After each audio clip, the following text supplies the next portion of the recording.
The new channel.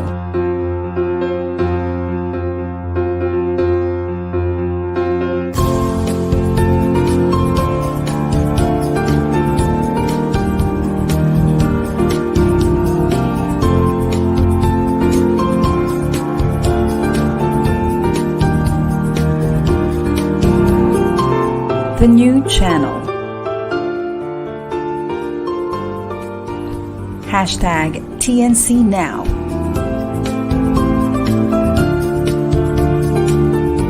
The views, opinions, and insights expressed in the following shows are those of the host, producers, guests, and viewers. They do not necessarily reflect the position of the channel. Viewer discretion is advised. Welcome. You're watching Para sa Bayan here on episode 16 of season 2. Later, we'll be having our guest, Mr. Rowen Untivero. Welcome to Para sa Bayan.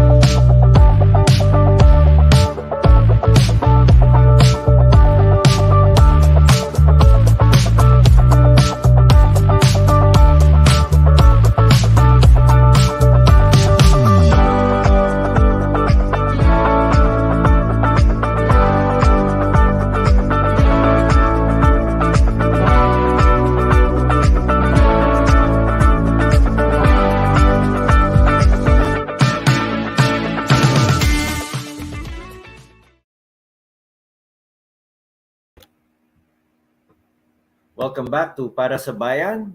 Tonight, we're going to have our guest, a good friend also, from way back in the telco days of the 90s.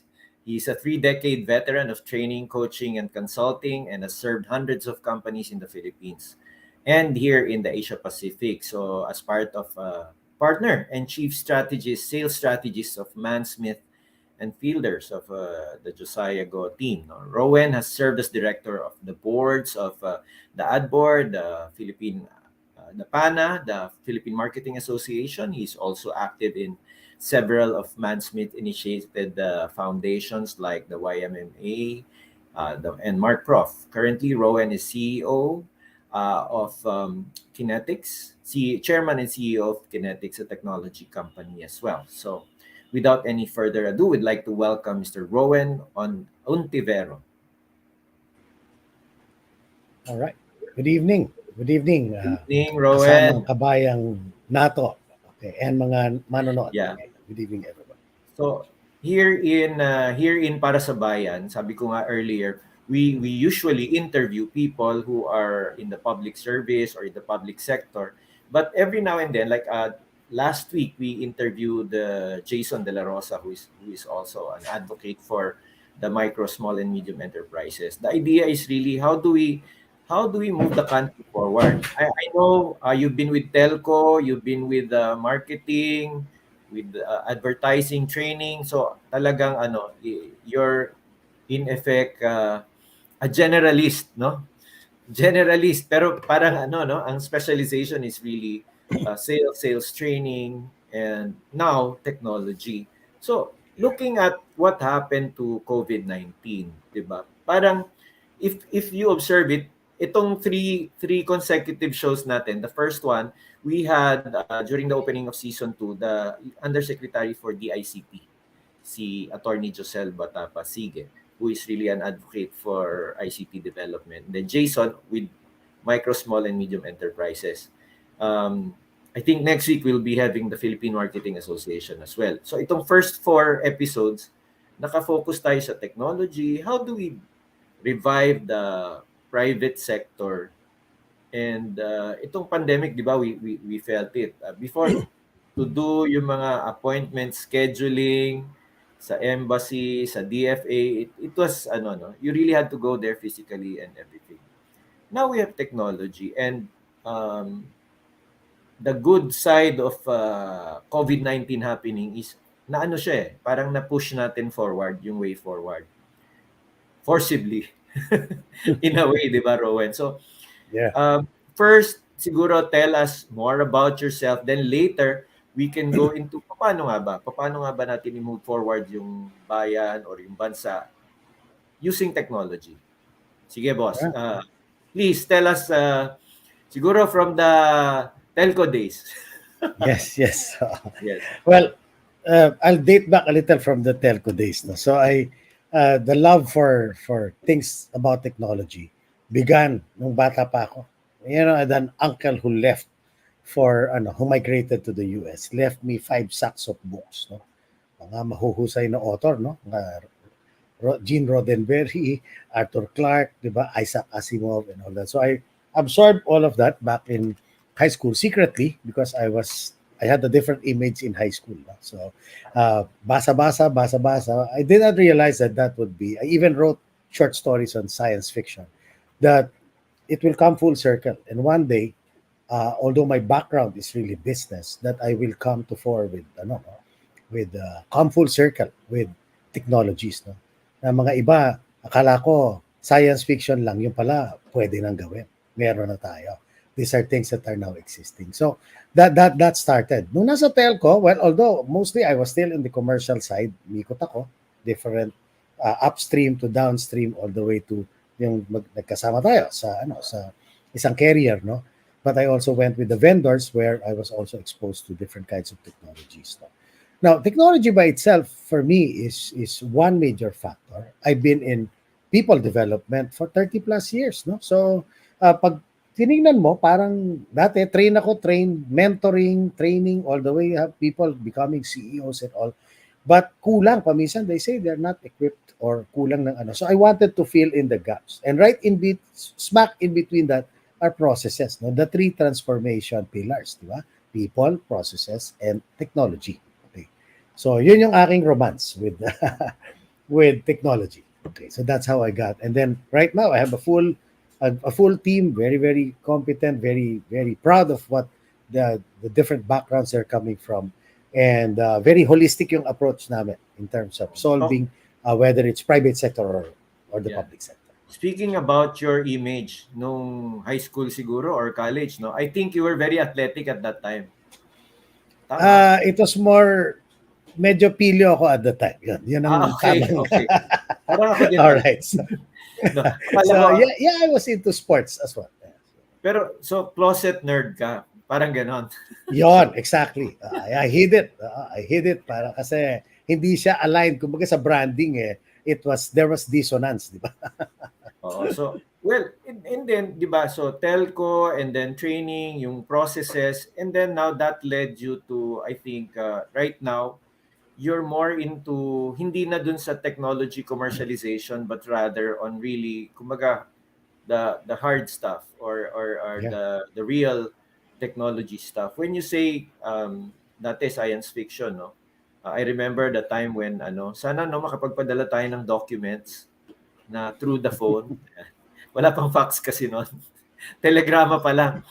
And then sana makatawag tayo wirelessly, no? And then I think we were the first ones who had mobile phones, yung That's Dynatac pa, correct. yung malaking phone, no? And then the tote phone na parang bag siya. I remember yung series na Equalizer yung British ex-Secret Service, That's right. meron siyang The British. cellphone. Sabi ko, wow, ang galing naman yan. Sana may ganun din dito. Then lo and behold, we had it, no? But now it's really like totoo yung sinasabi mo, like science fiction. They're saying yung Big Brother, people will be spying on people, and now data. And there's an issue now about some of the apparently data being given to some companies of us as subscribers of telco That's or right. what have you, or even of the search engines, no? But well, the idea here is really we want to talk about how do we move the country forward in terms of processes and, like what you said, training. Because That's right. technically, like for Korea, for example, the creative industry is very strong. Kasi creative industry kasama na rin ICT, game development, etc. What do you think the country needs now? I mean, in terms of technology. Well, I'd go back to the technology stack. No? Okay. There are things that are parang Maslow's hierarchy of needs. There are things that you need that are very basic, and then to the things that you can put on top. No? But unlike Maslow's hierarchy of needs, no, sa psychology, diba, there's an implication that you have to accomplish one before the other. In reality, the roadmap to digital transformation. Simulan natin sa digitalization to digital transformation. Hindi naman necessarily yan kailangan straight line. No? It depends on what is needed, what is now being required by, if we talk about government and private sector hand-holding each other, how do we serve the greater good of the people, di ba? So, pag tinignan natin sa ilalim na ilalim, kaya tayo probably nanggaling doon sa industriya na yun. Basic siya, telco, di ba? Connectivity, no? Kasi connectivity enables the, things to go Right. to go on. Yung Your internet infrastructure. and data to get, to move from one place to the other. So connectivity, and the other side of it is of course energy. No? Okay. Alam mo yan, dalawang yan. No? Now, apart from those, connectivity and energy, then taas tayo ng konti. No? There has to be a way to capture data. And even in the government and even in the private sector, maraming kulang, maraming gaps yan in terms of capturing the data. Or if you can capture data, how do you determine the single source of truth, di ba? Kasi pag conflicting yung data, you'll be forever in a loop of reconciling. No? The other thing, on top of data capture, is now data curation. Saan mo tinatago yung data mo? So basically, you put it somewhere, and given, the things that happen that we cannot, prevent or we cannot predict all the time, there has to be also disaster, your preparedness for disaster and disaster recovery. Because data loss nowadays sets us back years or decades, no? So dapat not to mention data protection, di ba? Kasi ngayon the rules on data privacy are already there for the good of course the privacy of people, the good balance between privacy and ensuring that we are not under attack, no, by forces that are trying to destabilize or to destroy that kind of framework that we already have. So kasama na doon yung as you store, as you put things together, or even bumalik pa tayo, as you archive documents that are still on paper, and then you have to put them into digital format. How do you now protect that? And also protect not only from attacks, but also protect the privacy of the data that's there. Now, in doing such, hindi pa rin tayo tapos doon. Eventually, may mga butas-butas yan. So, may mga bagay-bagay na manumatic nga ang tawag natin sa industriya, di ba? But there are things that you can do. You can put robotic process automation to be able to bridge those gaps. No? And the balance between also, pag curate mo, balik lang tayo ng konti, you can do it. Some people want data sovereignty, nasa kanila, so on-premise. Or ngayon, medyo may trend tayo for the last 15 years, no? Yung cloud-based, di ba? And as you move from cloud-based, public cloud, there are private clouds, we can have hyper-converged systems also. So, and then sa taas naman nun, is you need to get intelligence. You have so much data. So how do you now take advantage of that much data to predict, kunyari, sa tatama yung pandemic na susunod, or kung may pandemic, saan siya malamang lalabas, di ba?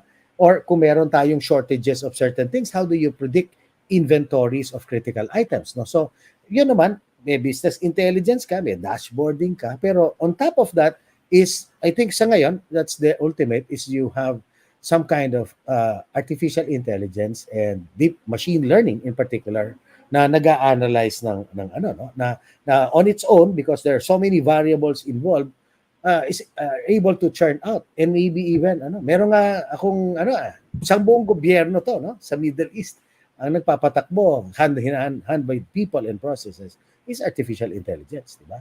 What it does is across the ministries and the entire government, it finds the problems, no? And notifies the people who can do something about the problem, and eventually gives them a prediction of what would happen, and after that even make suggestions. AI naman kasi, it's meant to, the longer it stays with what it's doing, the wiser it gets, di ba? And it learns, no? So Yun ang nakikita ko. Yung technology stack, but again, kahit tingnan mo LGU, tingnan mo yung ating departments, di ba? Okay, o tingnan mo yung Manomatic national pa rin, government. di ba? May mga sistema naman, kaya lang maybe they're siloed or maybe Yeah. so maraming kailangan ayusin. And pati sa private sector, ganda din naman. That's Marami pa true. rin. I mean, in terms of governance, no? Kumbaga, e-governance, matagal na eh. Matagal na natin pinag-uusapan. Siguro for the last 20 years, pinag-uusapan na yung e-governance because, well, kami, for example, I went into technology after our telco days as early as mga 2000s. So during that time, yung Millennium Bug, etc., we were doing online enrollment, online systems, a little e-commerce 22 years ago. So parang to me, I've seen so many technologies, pero sabi nga nila, 'di ba? Parang teka, ano ba yung pinaka-immediate? I mean, tama yung binigay mong structure, no? Ito yung framework na kailangan natin. But at the end of the day, ano ba yung mga sectors na kailangan talaga? We're thinking agriculture, 'di ba? Yung food security.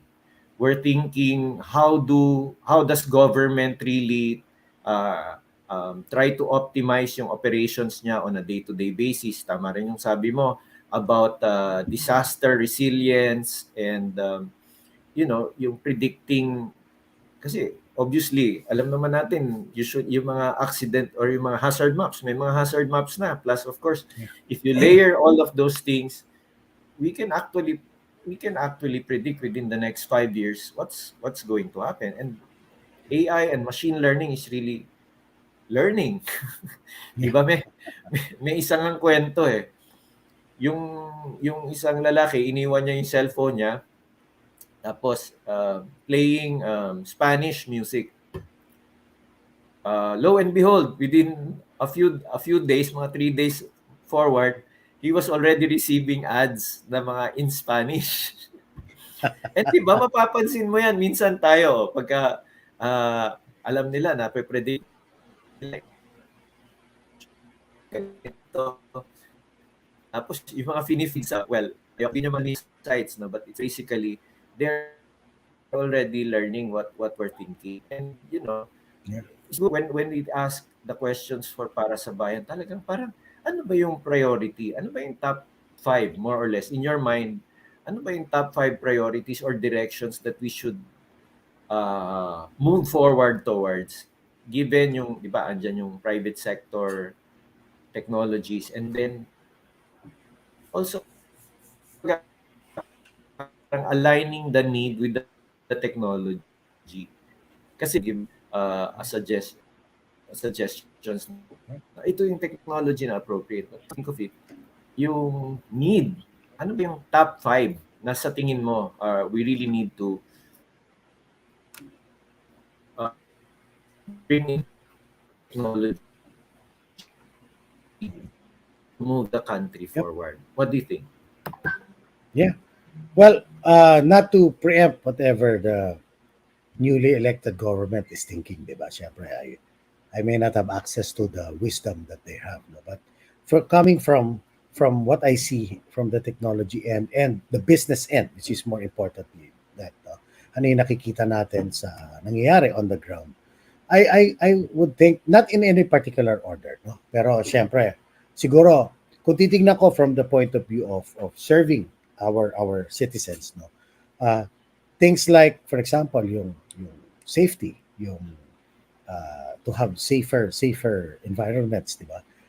Yung healthcare is another aspect that I probably would be looking at, no? Sa ngayon kasi, di ba, pag may sakit, i-interviewin mo pa, pwede namang sa totoo lang, if we're using some of these technologies, contact tracing, for example, can be done in a matter of seconds, di ba? If you know who has been in contact with what, with just the proper way of tracking them. Oo. So ngayon, may sakit ka na, tatanungin ka pa, di ba? Kung sino nakausap mo, sino. So those things can actually be automated. No? And then, pagdating naman sa businesses, kasi if we are saying moving forward, what are the bottlenecks pagdating sa negosyo? Oo. So ano yung mga bagay na nagpapahirap, for example, to be very blunt about it, sa mga maraming gusto magnegosyo, di ba? So ito lang lumabas itong COVID, maraming may na-displace ng corporate tapos napunta ng they try to do business, Correct, and correct. that is where I hear a lot of the hinaing and complaints, no, saying that medyo mahirap pala magnegosyo dito sa atin compared to if you're looking at say Singapore or others. So there are a lot of things that we can do pagdating doon. Make it easier kasi the more businesses that are out there, the more the economy is getting to be you are providing employment, you're providing a lot of I'm talking about even the MSMEs, di ba, that comprise 49% yata, if I'm not mistaken, with the last statistics I've seen. Although syempre they contribute a little lower than the big companies, no, pero kahit yon, easing it, making it easy. So nauna ko yata sabi ko, safety, security and safety, then the healthcare aspect, Yes. and then of course the providing the ease of business, doing business, and then syempre yung hospitality, kasi if COVID now goes away, or in whatever way we can, bringing in dollars into the country is also through making sure that we're very very and we're very hospitable people. Okay na tayo, process kailangan ayusin natin, and then the infrastructure behind it, kasi pag sinayong mag-iimbita ka ng turista, babalik ka ulit doon, safety, security, and all the other aspects, di ba? Now, the last one probably is a toss on sama mo na yung pag sinabi kong public safety and siguro pati yung kaayusan, traffic, di ba? All right, managing vehicular traffic, managing these things, and isang base nung nauna ko na, although private sector naman talaga ang nangunguna diyan pagdating dun sa communication and of course energy, di ba? So those are the things that I feel are are the most important thing. Now, dun sa public service naman, yung mga gaps na yon, siguro yun na yun. Baka lumampas na ako ng 5 yata, pero paano mo ayusin yun na hindi siloed yun, di ba? Na nagkakausap-usap yung mga data na yon, di ba? So that these things can now it's easy. For example, kung may crime na nangyayari, how do you now link one, dito automated ang isang municipality or city, pero yung kabila hindi. So pag takas doon sa kabila, you're not able to do the necessary things, facial recognition, blacklisting, okay, monitoring VIPs, things like that. So yun ang mga I feel na mahalaga na magagamit natin. Of course, Rome is not built in one day, but I guess there are different departments in charge of this one. And kami naman, katulad nun sa the technologies are no longer science fiction. They're here.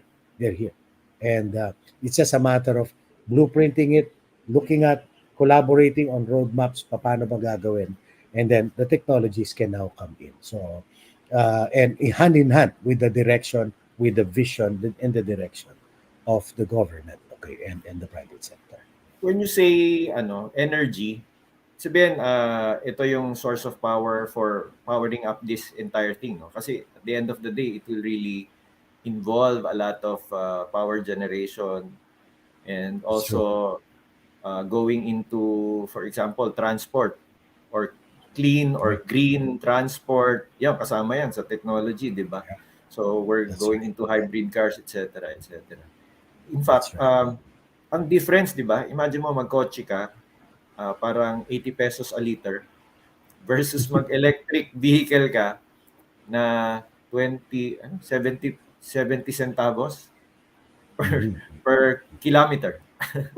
So ang laki ng difference, no? There's so much difference, and really it's looking forward to well, of course, kasama na doon yung environment, education, di ba? So ang kailangan siguro is yung we really education pala, nakalimutan ko, sorry. Importante pala yan. Education. Oh, pare, ang laki niya na. I mean, we have like for elementary, we have 27 million learners, if I'm not mistaken. Elementary and high school to, wala pa yung college.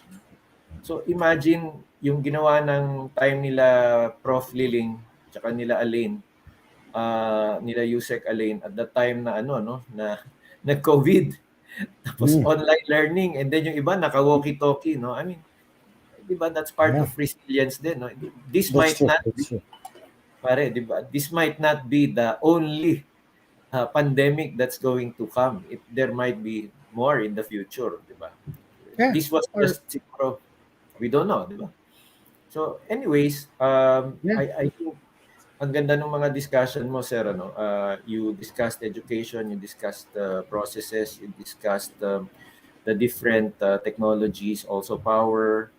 Um, ang ganda. The entire framework is really holistic, like what you said earlier.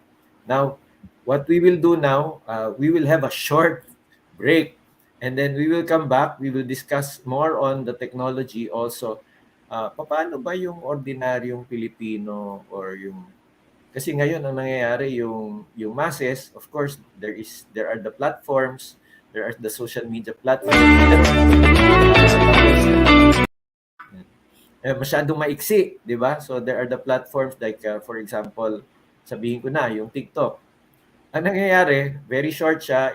It's used for very limited use na hindi siya sabihin na nating nag-add value. So maybe I don't know how we can we can create value for those shorter platforms na to education, di ba? Kasi andun lahat ng mga bata eh. Lahat nagti-TikTok. Yung iba nasa FB, yung iba nasa... So anyways, before we come back, siguro we'll go into a short break.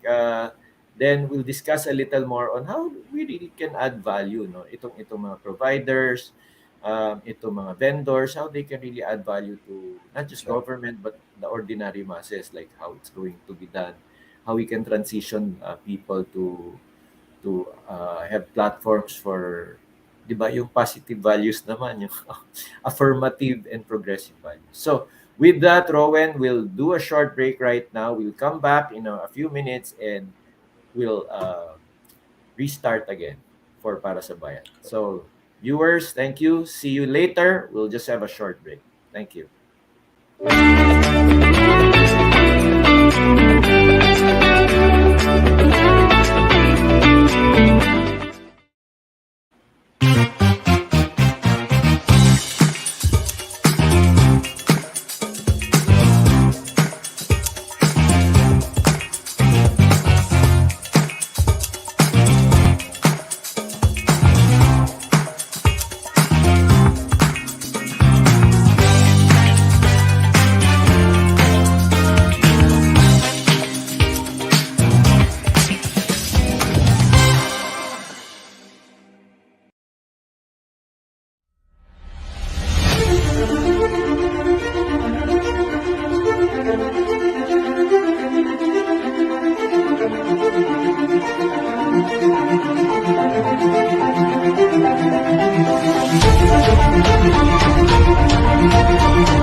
Juan Lu and his puppets face to face with special guests Makata Tawanan, Jess Box, and the Lunaria Marionette Show.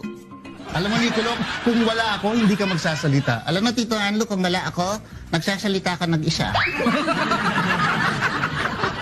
Kung wala ako, wala kang masusuot. Kung wala ako, wala kang nakakain. October 30, Sunday, 7 p.m. at the La Verdad Auditorium in Apalit, Pampanga. Buy your tickets now and see you soon, face to face.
Welcome back to Para sa Bayan. Don't forget to watch the other TNC shows. The new channel is an online alternative for new media platform of online shows for people on the go. Please watch all our shows as seen on the screen. Imagine having your own show, your own playlist, your own content, but we make it easier for you. And of course, TNC aims to transform the lives of our viewers through engaging, authentic, and original content. Our channel is a responsible global 24/7 platform that showcases Filipino talent, global influencers, cultural intelligence, and ingenuity. Also, don't forget to watch TNC's Para sa Bayan. That's every Saturday, 9 p.m. here on TNC. You can watch the live or on replay via Facebook or YouTube. Follow us on Instagram. Listen to us on Spotify and Apple Podcasts. Just search hashtag TNC Now. All right.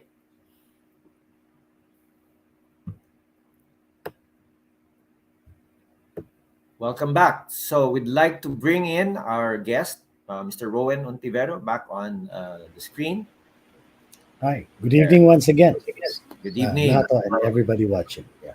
Yeah, so we have a lot of viewers today and tonight, no. So good thing that we have, of course, our friend Mr. Rowen Untivero, who is ano to eh? How do you call him? Generalist. He knows so much of everything. But this time he will talk about technology. Kanina we left off talking about I was thinking kanina, napag-usapan natin yung framework. You discussed the framework and then you talked about the different, parang 5 tingin mo priorities, no?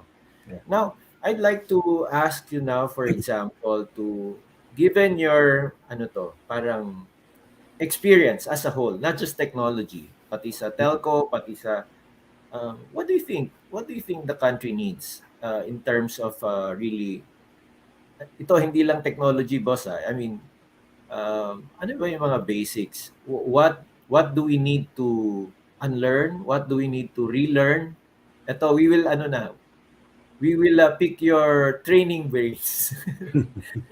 Your training brains instead of in terms of human resource, boss, kasi technology. The technology needs humans. So in terms of the human beings who will use it, what do you think are the essentials that we need to do as a country? Well, if you talk about our human capital, no? Human resources natin, Yes. ano yan eh, if you look at it from end to end, one of the things that that is important is to have the right supply of the right kinds of of graduates, for example, or kung yan ay vocational, of the right kinds of people with the craftsmanship capable of doing the things na kakailangan natin in the future. So you don't have an oversupply of things that you cannot, of people you cannot also gainfully employ, diba? And for those who are into business, to be able to go about, putting together the vision, having, kung MSME yan, di ba? Ano ba yung mga drivers ng negosyo? Access to capital, di ba? Number two is probably access to technology, no? Access to knowledge, getting trained. Kasi sabi nga natin, the most expensive tuition fee is the tuition fee of failure, di ba? Yung lahat naman tayo nagkakamali, pero yung nagkamali ka, nauubos yung retirement pay mo para kasi mali yung mga decision sa negosyo.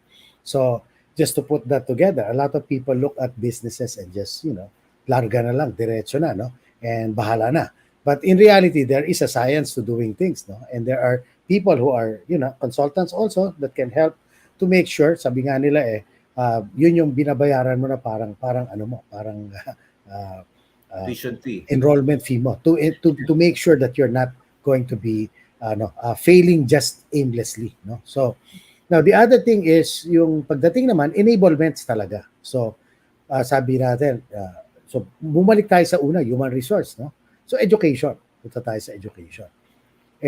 Ngayon yung pandemic, di ba, na challenge tayo. Ang tanong and of course I don't want to overstep the Department of Education and the respective state universities that are independent have their own say as to how to run. Pero the way I can see it, parang ito yon, personal opinion ko and the way I can see it.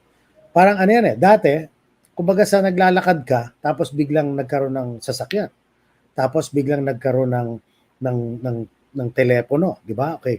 So hindi mo kailangan lumuwas na Maynila kung taga-probinsya ka araw-araw. Hindi mo kailangan mag-physically pumunta. Lahat 'yon different kinds of media mo na yun eh. Sasakyan, yung yung telepono, yung ngayon mobility through mobile phones, data and all that, chats, di ba?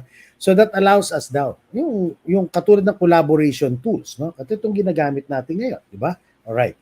So itong mga itong ganitong collaboration tools, video conferencing and all that, sumama na siya, kasama na siya doon sa ating And of course, for the schools, you have learning management systems that are already helping doing di ba? They can do auto checking of your examinations. In fact, ngayon, namumroblema nga sabi ko, I know somebody in UPLB pero sa Diliman, hindi na naman yata sila magkakaroon ng exam. Upka na lang, wala na yung T. And I feel a little bad. I come from that's one of the three colors I have, maroon, green and blue, di ba? So doon sa ganon, baka hindi lang sila aware. Like we carry technology like AI proctoring.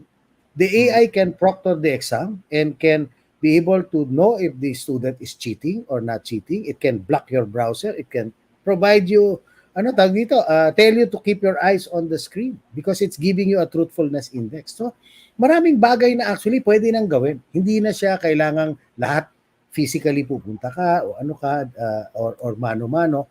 So just a good example for small companies, di ba? Small companies, yung mga natin, sweldo, mag-hire ka ba na isang tao na magta-track lang lahat ng sweldo mo, mano-mano.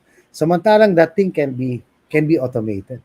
Although complicated na Pilipinas, you have 46 pay scales, you have basically all kinds of leaves, VAT and taxes and all that, withholding dito, pagkakaiba yung company policies, but that is covered by technology, no? And hindi ka naman siguro magtataka ka, parang hindi ganun kamahal. Hindi ganun kamahal. It's affordable, in fact, affordable to just, and of course, yung entry, yung minimum viable products, no? But of course, there are more sophisticated Complex. ones that cover all kinds of, your 201, your learning management system, performance management. Pero kung gusto mo lang payroll, salary, and leaves digitization, pwede na yun, digital pay slips and all. That can be handled and it will not break your bank, di ba? So yung mga ganun. Accounting system, marami pa rin, mano-mano sa ating mga Paano ka kasi ang problema ng maliliit na negosyo, tatlo yan eh. Una muna, di ba, sabi nga natin, kung kulang ka sa kapital, kulang ka sa technology, kulang ka sa mauubos kung ano man yung pinundar mo na kapital kaagad. Kasi nga, sa mga maling mga mistakes that you make along the way. Now, katulad doon, sabi nga natin, meron kang a business that you cannot measure is a business that you cannot actually protect or control. So, simpleng accounting system, na yan? These things are automated. And eventually, you want something more robust, kabit-kabit na yan. These are not new technologies anymore, but they are staple technologies that are very necessary. Ang naging development lang kailangan dati, andyan lahat yung computer mo, which we still do. Alright, kung talagang gusto mo, nandiyan dyan yung may servers ka o may data center ka. Pero kung maliliit, may mga cloud-based solutions na that make it a lot easier for So, yung sabi ko nga, balikan ko lang yung framework, may connectivity ka, may energy ka, meron kang data capture, di ba? Paano mo ka-capture yung informasyon? Tapos mako-curate mo, mapoprotect mo from disasters, marirecover mo kung may nangyari, di ba? And then from there, business intelligence ka na. And then yung processes mo, dinudugtog-tugtog mo para walang bitin. Ito nakakatuwa, ito pang ordinaryo Meron akong kukunan mo ng picture yung resibo. Simple yan may picture. Yung ginagawa ngayon, i-gallery yun. Tapos yung gumraduate ng CPA nag-aaral ng 5 taon, pag-i-encode din mo. So, syempre, alam mo naman, mga centennials and millennials ngayon, they job hop, di ba? So, hindi sila happy na yun na pinapagawa. That thing can be automated and a human being is not required to do that, di ba? So, picturean mo, automatically naka-digitize na siya. Tapos pag may kulang, may speech to text siya, sasabihin mo, nakakaintindi ito, Tagalog no? Oy, 250 ko binili yan. Lalagay niya doon. And basically, you already have something that can be tagged, filed, and all, and voila. And again, these are not, it will not break the bank to do that, but it makes things easier for accounting departments or even entire accounting firms. No? So, maraming mga ganong naglalabasan ngayon na natutuwa nga ako na sabi ko nga, I surround myself every day with geniuses. Hindi ako na-insecure kahit na nga IQ nyo 140 and above. Because if I surround myself with geniuses, probably it will rub off on me. If I surround myself with idiots, sorry pero I probably will become one someday. So, sabi ko, maganda i-surround tayo ng mga tao na magagaling. It's really the young people. They will be the ones who will really, change the face of the earth. Sa totoo lang, di ba? We are mentors in a way. Our age group, we teach, we have the experience, but right now I have seen in my lifetime, parang haba na. We were presenting to 25-year-old brand managers, iba na talaga Tapos yung sinasabi mo, di ba? So, ko lang paraphrase ko lang. Kanina we discussed a little about you, and then a little about the framework, and then the top 5 more or less priorities. Now we're discussing the technologies or the human side of it, the training, the technical competencies, the reskilling, yan, kailangan natin yan. Now, you are Chief CEO and Chairman of KinetX. Now we want to hear from you. What does KinetX do? I mean, in the discussion, we discuss all the frameworks, etc. How we can move forward as a country using technology. What does KinetX offer to the world or to the country? I mean, what technologies do you have that can really help based on our discussion earlier? Can you give some But examples? first, kinetics is that bridge. No? It's the bridge between understanding problems, whether it's business or it's government, no, or the MSMEs or large companies. It's we start with discovery kasi. From discovery, then we analyze, and then from analysis, then we are able to solution. No? So solutioning can be simple or it can be an entire strategic solution, an entire ecosystem of solutions. And then we align, and then finally we deploy. So DASAD, yan ang aming framework. No? So what we have is a very, very big aggregation of not only technologies but allied things. Kung sabihin mo safety, for example, sabihin na safety, ano ba yung kasama sa safety? Pamula sa masks, pamula dun sa PPE. By the way, PPE hindi lang disposable. Meron tayong uniforms, for example, na PPE grade, PPE design, pero rewashable siya, mga ganon. No? All the way down to water coolers that are contactless para hindi ka na magkakasakit. To a little bit more sophisticated like IoT devices, wearable devices, that pag nagdikit tayo, i-record nun kung anong oras tayo, ilang minuto, ilang segundo tayo, saan tayo lugar nagkadikit, and that data is kept for 14 days, no? Yung usual quarantine natin. And if you put an AI on top of that, then we can automatically be able to know. Pag na-expose ka, within seconds, you can be told ng sa up mo sa ano mo na, you got exposed, you have to take the necessary actions, no? So yun, safety, buong-buo din yung ating ang ginawa namin, binubuo namin. So we have ecosystems of technologies that are there na nakaikot, no? So visually mas maganda ipakita sana pag okay, that's possible. So kunyari, sample lang to, isang sample lang ng natin. Pag sinabi nating gobyerno, kunyari, yung ating LGU, for example, municipalities, syempre, depende sa budget yan, depende sa pangangailangan. Pero pag pinag-usapan yung safety, integrated yan dapat. Your CCTV system that has a smart back end, possibly a command center there that can do dispatch and, disaster response from your 911 all the way, pwede mong i-integrate yun, no? Or as simple as kung wala pa magsimula kami, body cam yung ating mga police to protect them and to protect the citizens as well, di ba?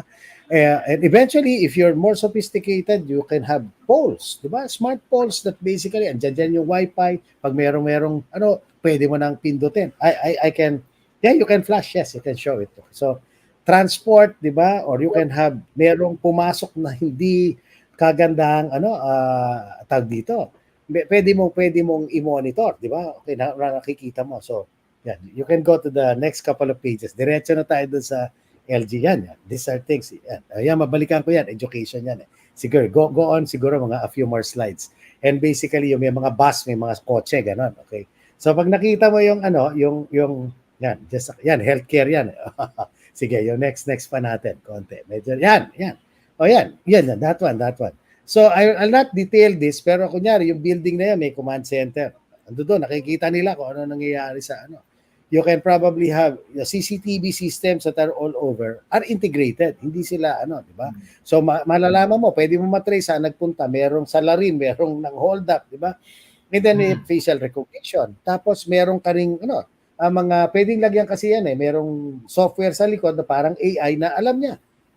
Can predict criminal behavior. Di ba? Tatawid yan. Lulundag yan dito. Di ba? Okay. And then you can have drones. The drones that are not just commercial, yung talagang that they can do, they can check, they can follow, they can look at traffic. And then yung mga poles mo that are smart poles, di ba? That they can be able to be. Sila na yung may Wi-Fi, pwede kang may tawagan doon. Pag may emergency, pwede kang mag-press ng button, may camera din yon para hindi ka, kung merong nagpapanik. Kasi, di ba sabi nga natin, para sa bangko yan Kaya may gwardiya, yun ang unang prevention Pag nakita may gwardiya, hindi hold up di ba? Of course, it doesn't prevent the more daring, Pero, ganun din yan. Parang, natin, alam nila may camera, pero kung yung camera mo, bukas pa natin titignan after the fact na to, may nangyari na. So, hindi siya deterrent. Oo. Ganun din naman for cyber attacks, di ba? Yung cyber lang siya. Oo, dati kailangan meron din kami noon forensics, hanapin mo kung paano nangyari yung information leak or yung information yung attack. Pero yung mga katulad ngayon, meron na mga ginagamit na sophisticated din yung iba, di ba? AI to do the attacks. So meron din tayo katulad nung zero day attack. Yun, mape-prevent mo yung zero day attack kasi nga you're using AI versus AI already to determine kung saan ang pwedeng vulnerabilities mo, di ba? Pwede So, rin to for di ba? For traffic, yung smart city. Yeah. So, safe cities, smart cities, we can be able to look at those. No? Ngayon, balik naman tayo doon sa, sa mga MSME natin, di ba? Or sa private sector natin. Balikan lang natin education, if you can flash that. That's something very close to my heart kasi nagturo ako sa ilang eskwelahan din. We are a family of educators, no? So, a few more back. Yan. That one. Okay. Yun. Ito. Although ito, siguro pag hinimay ko ng konti, parang hindi naman siya pang private school, alisin mo lang yung mga iba. Pero kung private school yan, katulad nun, pamula yung bus, yung van na nagdadala ng anak mo, matatrack yun. School bus. Pag umalis sa rota yan, malalaman natin, mag-alarm sa safety officer, no?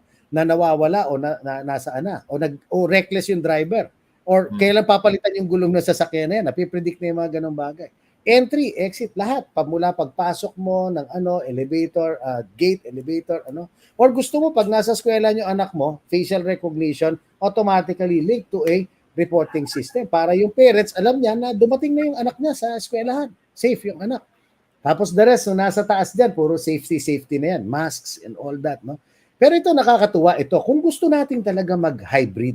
Kasi sabi nga natin, naglakad tayo dati, nagkakotse na tayo, hindi naman ibig sabihin na bumalik na tayo. Hindi na natin kailangan gawin yung mag-blended learning. Ang laki ng convenience nung blended kasi ang exams, ang creation mo nandiyan dyan sa LMS mo. Andun yung exams mo, madali ma-check. Pero ito ang kagandahan, no? Sasabihin mo, yung mga centennial ngayon, di ba, medyo mainipin. Their span of attention is limited. Pero ako, I'm using a static camera right now. I intend to replace this with an AI camera. If I stand up, the camera follows me. So imagine a teacher who can walk around live, dynamic siya dun sa kalahati na estudyante nasa school, yung kalahati na dun sa bahay, meron kang interaction na maganda. Tapos ito, this thing I'm wearing has both noise cancellation and acoustic fencing. Ibig sabihin, kung lalabas tayo dito, may ingay dito, hindi nyo maririnig kasi basically, and I define ko na ito lang yung dapat na maririnig dyan. So, yan. Tapos yun, yung mga advanced na, hindi na katulad dati, LMS lang, di ba? Ngayon, pamula doon sa pag-register mo, pag-inquire mo, all the way down to a digital library. Okay. Alala ko yung transcript of records ko, inabot ng 2 promotion ko na, hindi ko pa nakukuha di ba? Ngayon, lahat yung real time na yan. No? Tapos yung digital library mo, mihihiramin ka o digital asset, or yung libro, gusto nyong gawing digitalized with the permission of the authors. Yan. Pwede natin. Protektado pa yung IP. Hindi pwede basta i-download kung hindi pwede i-download o i-photocopy kung hindi dapat ma-photocopy. And then, doon sa sa taas kung mo, eskwelahan, kailangan ng accounting system, kailangan ng telephone system din. Okay? And basically, dati limitado tayo yung system natin. Pag umaalis yung principal, wala na. Kasi ang trunking mo, puro landline. Ito hindi. You can be able to trunk what? Yung landline, yung IP phone, yung cellphone, in under one. So the technologies are now very advanced. And more important, very important, without forgetting it, kailangan ng information security.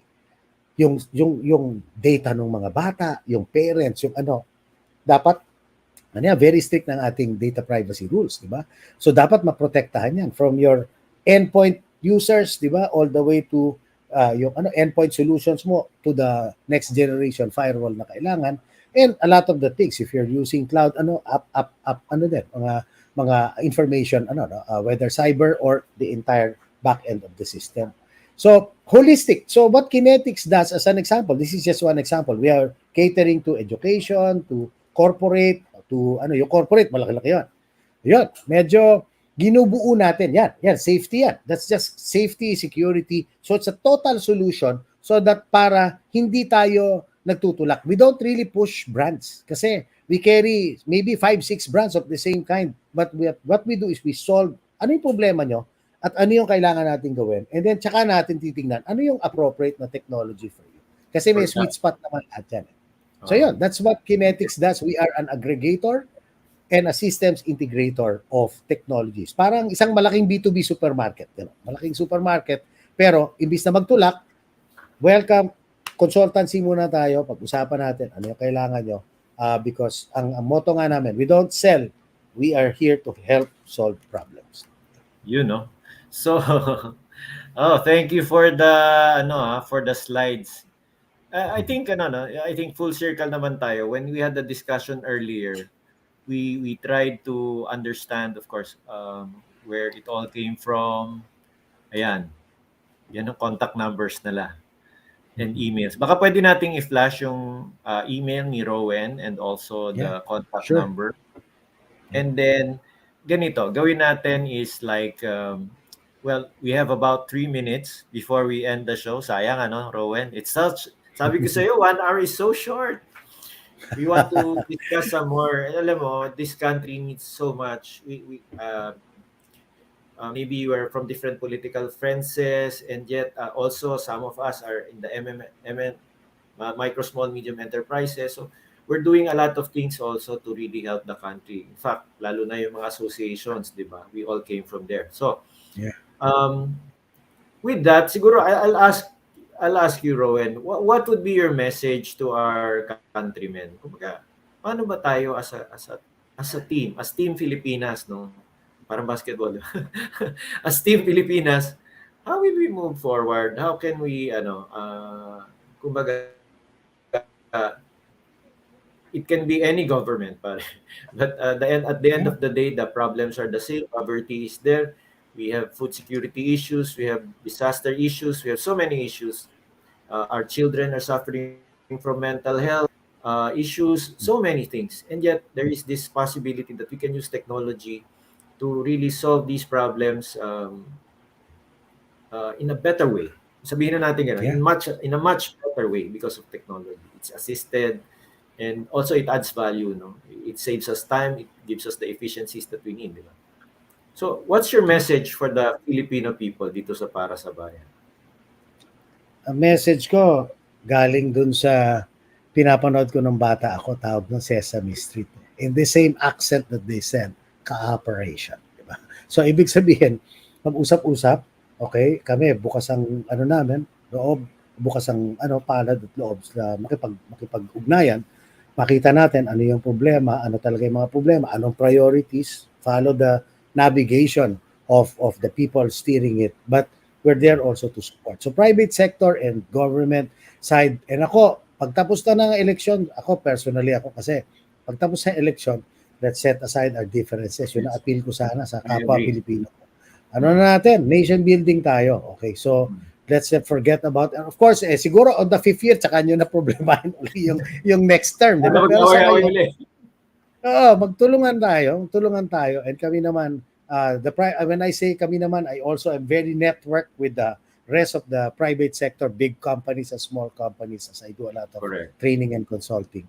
Willing naman talaga makipagtrabaho. So it's just a matter of, being able to lay down the issues, get some good direction talaga, and then probably share what the capabilities of technologies are and put them together so that we can move something na. And sana, kung may magpapalit na administration in the future, kung long term, kung hindi naman siya, Rome is not built in one day, di ba? So, sana wag lang maputol. Na dahil programa nung isa ngayon, iba na, kung maganda yung programa, sana ipagpatuloy so that we continue to build this country. Talagang manipis naman talaga yung 6 years. But of course, I will not get into that. No? But like Singapore, alam natin kung gaano katagal bago nila nabuo yun. Diba? So, kailangan talaga ng continuity. So, that's about all the time we have tonight. So, thank you very much for guesting on our show here sa Para sa Bayan. We'd like to thank our viewers for watching. We'd like to thank the people who watched tonight. And hopefully you can watch this through replay. And of course, I'd like to thank also Ellie Laura Therapy for keeping me young. Hi, Noe. Yun. So, ganun, no? Pare, may ganun. So, with that, we'd like to tell each one, God bless you. Don't forget what Rowen said, cooperation. So, we need cooperation and technology, of course, for this country to move forward. And with that, we'd like to end this episode. And good night, everyone. God bless you. and keep you. Good night, pare. Rowen, thank you. All Good right. night, viewers. Good night.